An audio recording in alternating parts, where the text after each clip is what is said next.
Perpendicular lines have slopes that are opposite reciprocals. The product of their slopes will always equal -1.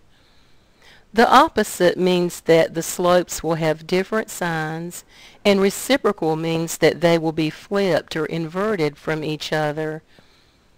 Perpendicular lines intersect at a right or 90-degree angle, and if you look at the graph at the right, this is an example of perpendicular lines. A vertical line and a horizontal line will always be perpendicular because they are complete opposites. So let's select some equations and determine if the graphs of them will be perpendicular. Here we have two equations, and to determine if the graphs of these equations are perpendicular lines, we first want to solve each equation for y. Always get the equations in the form y equals mx plus b. So let's solve our equations. Now we have both of our equations solved for y. Let's look at our slopes.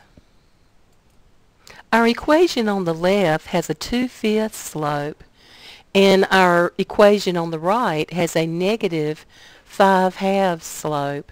Remember that they are opposite reciprocals.